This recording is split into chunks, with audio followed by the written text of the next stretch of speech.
Good evening.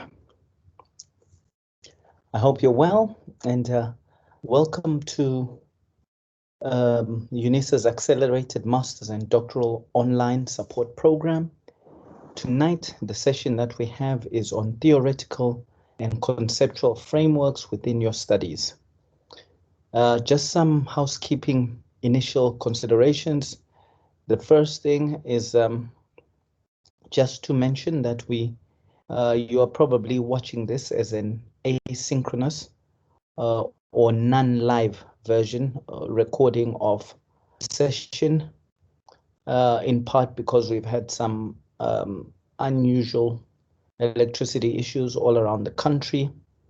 So you should be able to access this anytime that you wish. If there are emerging questions that arise from this presentation, please feel free to contact the program team and share them with us, and we will find a way to record responses or something of that nature. As always with this session, the initial introductory bit will be with me on video, and then I will take that off so we can run through the presentation. This should take about 45 minutes or so, and it represents part 1 and part 2 of the sessions that you were due to have on theoretical and conceptual frameworks and their use within studies. I will now turn off the video before I begin.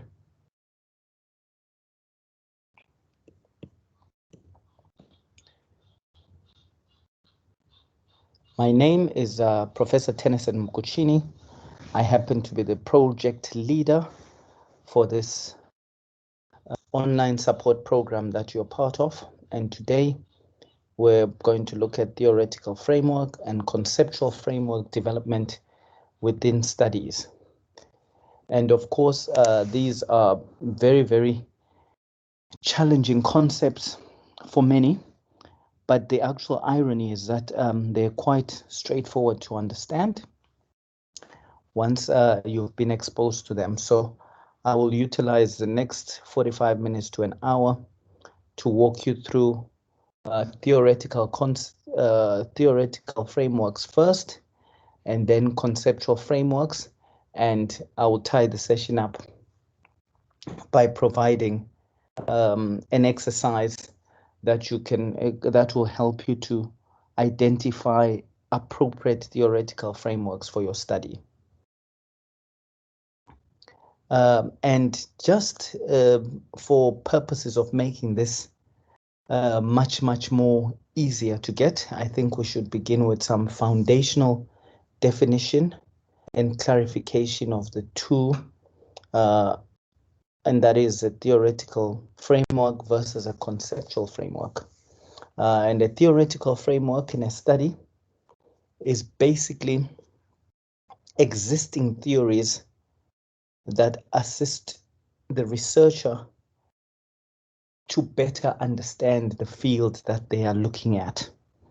I know this definition at this point feels somewhat abstract, and as I proceed on with the presentation, it will become clearer and more clearer. The conceptual framework, by contrast, is something that you, the researcher, can develop based on the theories that exist in relation to whatever you're studying. Just to build up on this, so if, say, a person was doing a study and the study covered a number of topic areas, say, for example, the study looked at the issue of violence, and then maybe looked at motivation to change. So the theoretical framing of that study would probably be based on the student identifying a couple of theories that talk about violence, and then a couple of theories that talk about motivation. And those become the theoretical basis upon which the researcher gets to appreciate the area that they're studying. Those published theories that have been published, accepted, peer-reviewed, and so forth, they are what you would call theoretical frameworks. So they are the theories that help to frame the researcher's understanding of whatever topic or field it is that they're studying. The conceptual framework is different, and it differs in a very specific way. So if you think of the fact that if you were studying, once again, I will use this example around violence and around motivation, you are likely to find theories that talk exclusively about violence, and then theories that talk exclusively about motivation. But none of the theories were written with an expectation that they would be joined together in a study that looks at violence and motivation in one. So when you as a researcher look at these theories, they feel like they are relevant, but they are not perfect fits for the thing that you're studying. So you may extract 2 or 3 concepts from one theory here, 2 or 3 concepts from another here, and you will join up those concepts into a new framing of the things that you think matter to your new and peculiar study. That drawing together of those concepts will result in something that's called a a conceptual framework. So it's a framing of the concepts that are relevant to the complex area that you're looking at. So essentially, a conceptual framework is developed by you, the researcher, and would not have existed before you carried out your study. So I hope that kind of gives a nice global overview of the differences. And of course, the theoretical and conceptual frameworks serve a whole lot of purposes apart from directing you as a researcher in how you look at the topic that you're focusing on. They also guide you in terms of the issues and concepts that you'll be interested in when you develop your data collection instruments. And also they give a sense of what your limits of theoretical interest are going forward. So by all accounts, things like your objectives, things like your primary aim of the study, things like the questionnaire that you use or the data collection instrument and the items on that data collection instrument, all of them are born out of theoretical frameworks and conceptual frameworks. So unless you have those, you really will struggle with quite a number of elements inside or throughout the research process. This next slide here pretty much repeats what I have said already, but puts it in much more succinct language that probably would align much more clearly if you were to reflect this within an academic document. So Grant and Osunlu say that a theoretical framework is the blueprint or guide for a research and is borrowed by the researcher to build his or her own house. And this really is, once again, just saying that you have all these theoretical underpinnings that help you to understand or clarify how you see or view a particular issue that you're interested in. And they serve as a foundation upon which your research and all the other activities that follow on will be constructed. And some have equated it to a map or to a travel plan.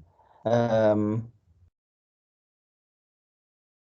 in those terms, you really get a sense now that the theoretical framework tends to be much earlier on in your study development, because it is that which allows you to develop a sense of what the limits of interest in terms of the theoretical limits of interest for your study will be, and so forth.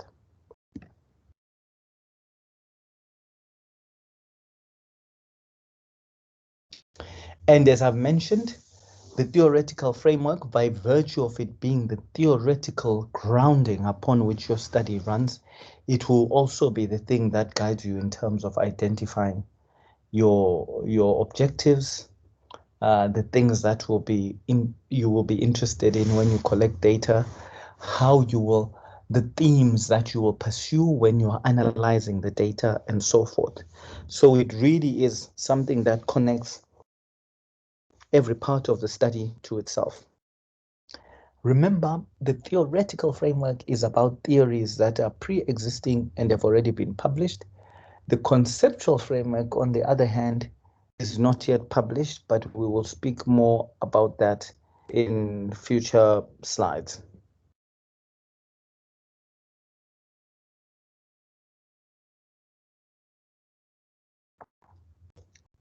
Grant and Osanlu, once again, provide insights into the importance of a theoretical framework. I think so far I have alluded to the fact that it provides structure and guides you as the researcher about the concepts that are relevant and important to the phenomena that you are studying. So in terms specifically, it defines your study in terms of the philosophical positioning of your study. It guides your study in terms of the epistemological bias or basis of your study. And of course, these theories often have leanings. They will subscribe to particular methodological choices and also to particular ways of analysis when you look at specific topics. So really the theoretical framework builds many and guides the researcher through many elements of the research process.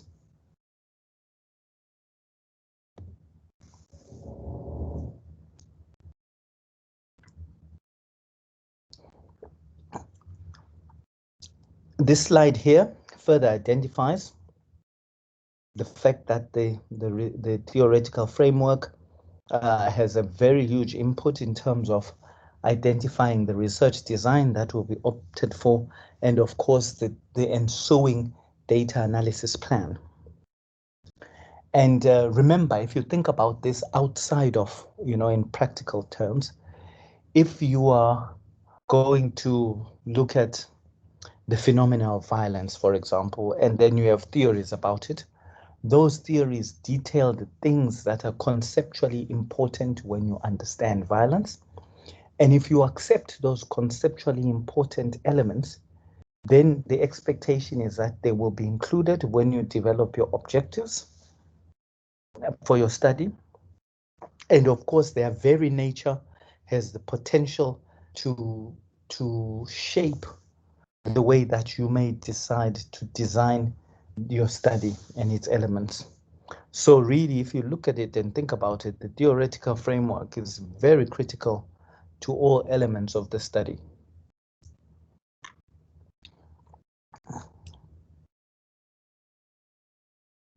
And once again, remember that when we do study, there's always this fine balance that you have to maintain.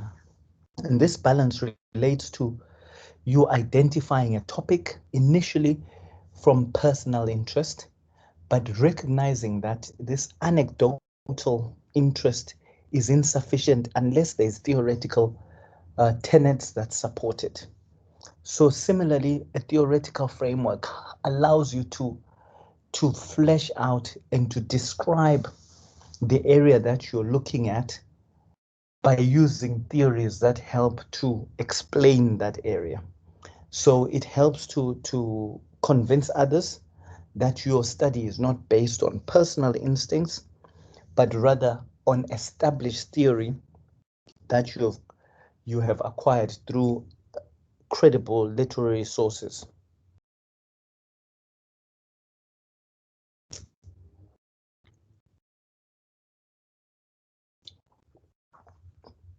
This slide speaks about the construction of a theoretical framework. Essentially, Some have written about it. Simon and Goes 2011 offer 5 to-dos that one must consider when they are constructing a theoretical framework.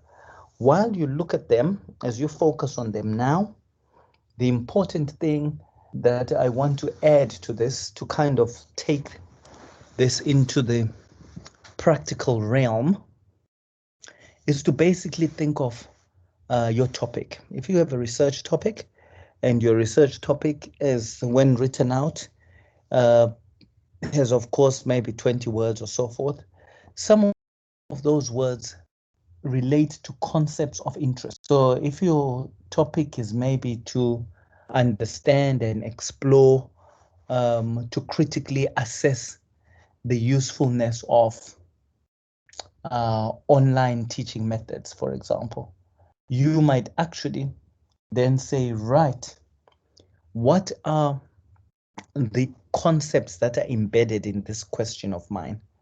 So there was something about online teaching methods, and maybe we had said online teaching methods as a contributor to student success. So you might have theories that relate to online teaching methods, and then there are theories that relate to student success. So that very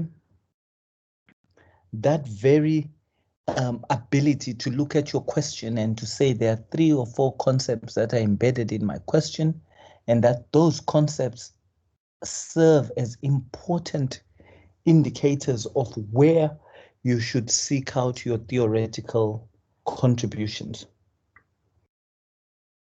So if the title makes mention of student success, if it makes mention of online pedagogies, then one would expect that you would go and look through, peruse the internet for student success theories. Then you would also peruse the internet similarly for online pedagogies. And then you read a few of those theories to see which of those theories look like they would be a useful basis for explaining the concept that, or the issue that you're interested in. Of course, it is possible that you will find more than one theory that you think is relevant. And so you may find that one concept has 2 or 3 theoretical possibilities that are worthy of inclusion. Of course, there are certain limits that are placed on you by the nature of your study and the level of study. So generally in a master's piece of work, students will have 1 or 2 theoretical frameworks at most, but in a doctoral study, students will have anything upward of 3, and usually 3 to 5 is a good number. And the reason there's this differentiating between the master's and the doctoral level studies is that, if, as you can imagine, conceptually a master's level study will have fewer concepts that it's interested in by comparison to a more complex PhD. So in essence, the theoretical guides that exist to guide our understanding will come from 2 areas rather than 3 or 4 areas and so forth.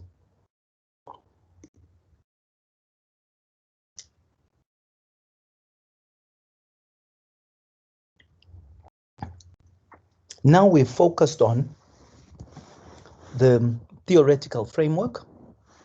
Now, this theoretical framework has this comparative that we call the conceptual framework. And once again, as I've said, this conceptual framework is a structure which you, the researcher, develops because you believe it would best explain the natural progression of the area or the phenomena that you're studying.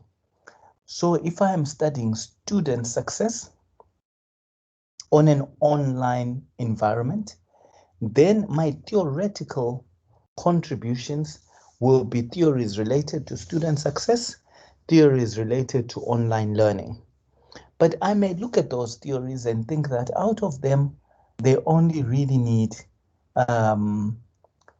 Instead of the 10 concepts that are in one theory, we only need 3.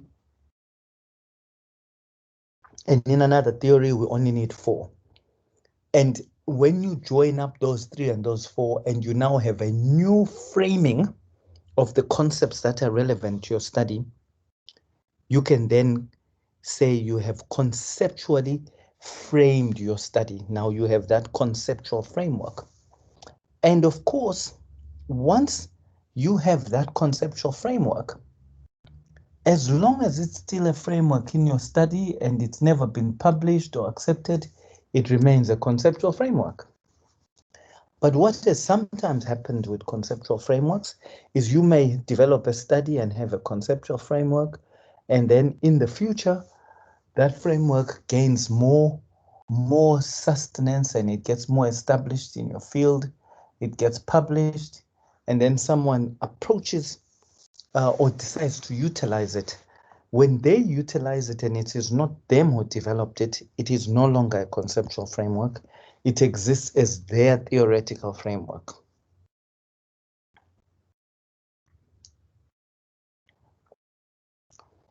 And in terms of the presentation, if you think about this, basically a conceptual framing is that you will have concepts, usually in the form of 1 or 2 words, short phrases, that you have identified as the concepts that you think are important to understanding this combined interest in, say, student success and in online pedagogies. If, say, you choose that, then one would expect that you would have a list of all the concepts that are relevant. And one way of representing this is that people represent it in a graphical format or sometimes in a narrative format. But if you present it in a graphical format, then you should have as good practice. You should have, if you've presented it graphically as good practice, one would expect that you'd have a narration. So conceptual frameworks are generally in the form of diagrams, but underneath that diagram, you would explain how different things and concepts are interwoven and interlinked with each other.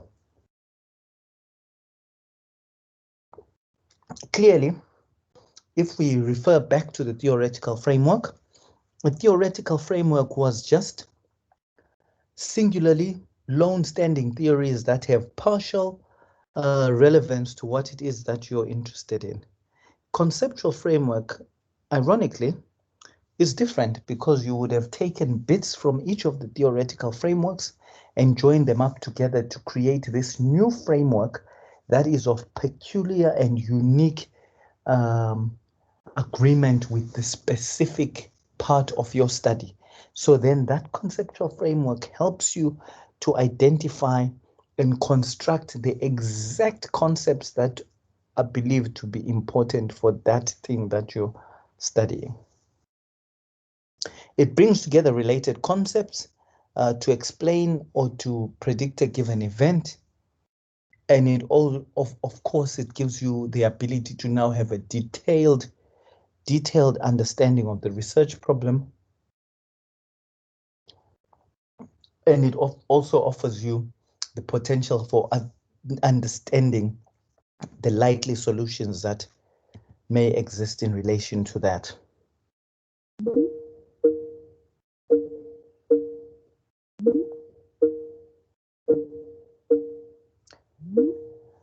Now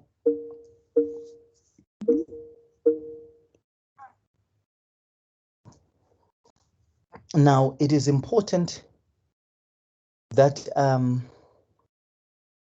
as I've said or explained earlier, that a conceptual framework allows for, it is important that when we discuss conceptual framework, you as a researcher understand clearly that the conceptual framework and its accuracy is much to do with you as the individual researcher and your ability to select out the concepts that you think matter. If, of course, you identify irrelevant concepts, then the conceptual framework and the framing of it will be inappropriately done.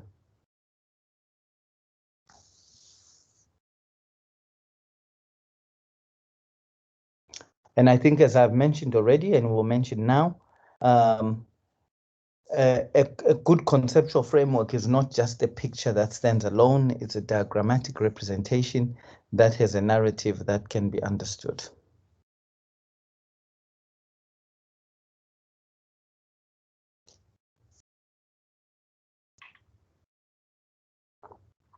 This next slide draws upon and identifies the differences between theoretical frameworks and conceptual frameworks. And I think outside of what is in front of you, I have explained the difference around the fact that the theoretical framework is based on existing theory and the conceptual framework is based on the researcher's own understanding of how they believe the research problem they are looking at will be explored.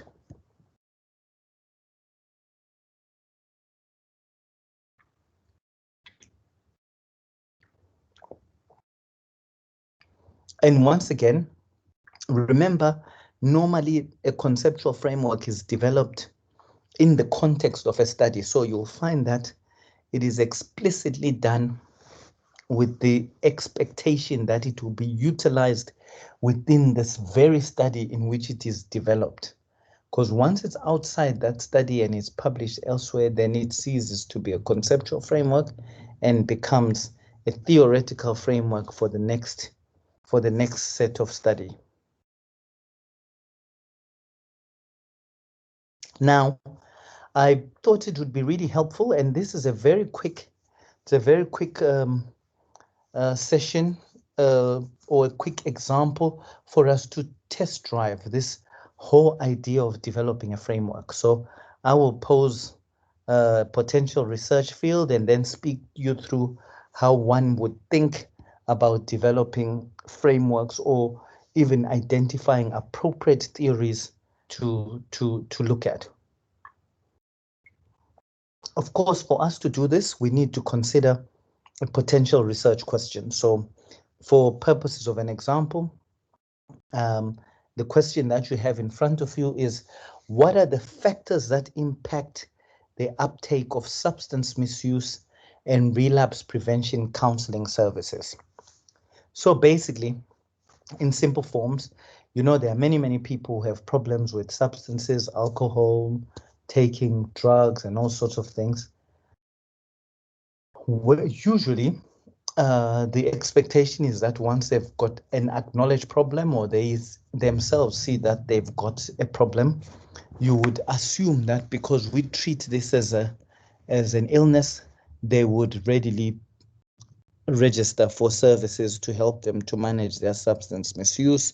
And for those who have relapsed, they would take up services for relapse prevention.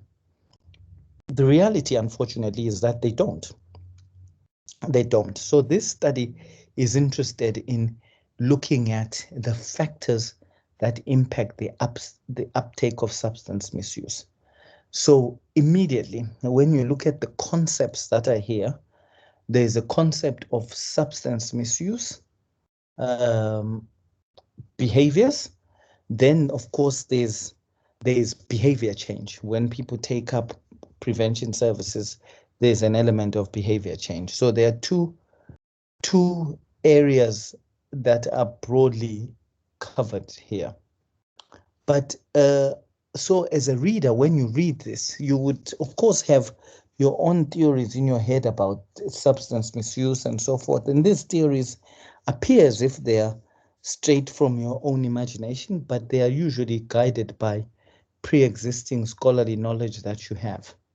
So in the case of this study, my hunch, personal hunch, would have been that, hey, the decision for someone to take on a treatment services might be to do with their belief, whether they believe that their beliefs about health, their beliefs about how to get better and so forth and so forth. So it is that hunch which drives me to the first potential model that I can look at and say, hey, this theory will help me to frame my understanding of health-seeking behavior. The fact that when people seek out health services, they do so in part because they have belief systems that tell them to, or belief systems that tell them not to. So that was the first area. But of course, someone else would say, hey, in addition to this set of beliefs that guide people in terms of whether they prioritize particular issues or not, there is this whole body of theory that looks at motivation and how people who are motivated to do things will behave differently from those who are not. So in terms of motivation, there's a very key and well-known theory that we know, and this theory is Maslow's hierarchy of needs. Many of you would have come across this. It's a basic theory that says when people are the way that people are motivated is guided by certain understanding, and the understanding is that for someone to seek and be motivated to do higher order things like be religiously connected and so forth, there are more basic needs like the ability to have food, the ability to be loved. All those basic needs have been attended to. So basically, the hunch, the collective hunch that I have is that there are two theories here that I could call theoretical framings of that topic. One is the health belief model, and the other is Maslow's hierarchy of needs. Both these theories have got concepts in them. So I've chosen, this is the health belief model. It has concepts. There's a concept to do with people's own perception of how susceptible they are to this thing that I'm studying. It talks also about how they perceive the seriousness of this thing that we're saying they must address. It also has a field that looks at whether people feel particularly they feel that the relapse prevention would help them. So all these little diagrams that you see in front of you and things, they are concepts within the health belief model. So that's one theoretical framework that one can utilize for that study that I had. Secondly, now I will jump this slide because I've attended to it.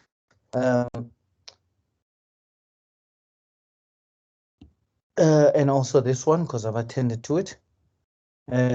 Also that because I've attended to it. Now, as a group, I want you, while you're listening to the session, to click on the internet or whatever and try to find Maslow's hierarchy of needs. And you will identify that this hierarchy of needs has concepts. In it, it identifies that things such as physiology, spiritual needs, emotional needs, all of these are things that need to be met for people to be or motivated to act on things.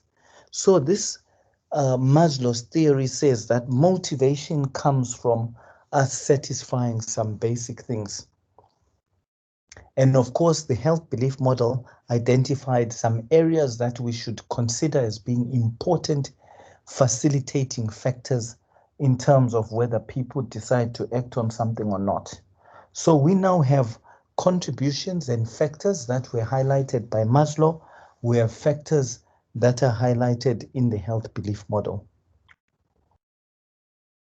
You may decide that only 3 of the factors in the health belief model are relevant, and that in Maslow's hierarchy, only 2 of those things are important.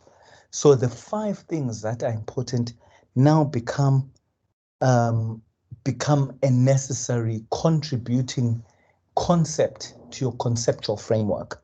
So you would now have a conceptual framework that is made up of these different concepts that you have extracted from the health belief model and from Maslow's hierarchy of needs. That there was the process for us on how we, one, identify relevant theoretical frameworks, two, how we turn the concepts that are contained in those frameworks selectively chosen so we can join them together into a new conceptual framework. Now, there's another area that did not come up, but may be an additional potential theoretical foray for people to go into, is that, remember, the study is about why people don't take on services to do with their alcohol and substance misuse. You may have a hunch that actually there are a lot of social prejudices and stigma that are associated with substance misuse, and that, even though it's not specifically articulated, may be an area worthy of theoretical contribution. So on that basis, you would find some theories that are related to stigma and social prejudices and their impact on behaviors. Then you utilize that theory as an additional theoretical contributor. So in the end, you'll have the health belief model, you'll have Maslow's model, and then one of these stigma social exclusion models. And from that, you choose little bits to help satisfy you in terms of the conceptual framework that you're developing. Now, I've kept this brief. The topic is such that you can really get to the bottom of this fairly quickly.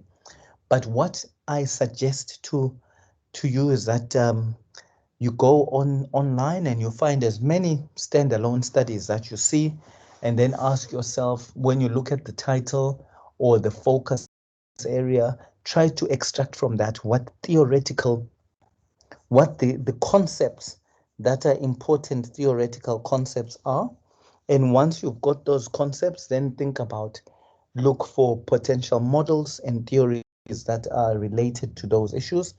And then from the basis of that, you can create a conceptual framework. And you can actually literally just do this with any random contract that you have. Any random article that you come across, I'm sorry.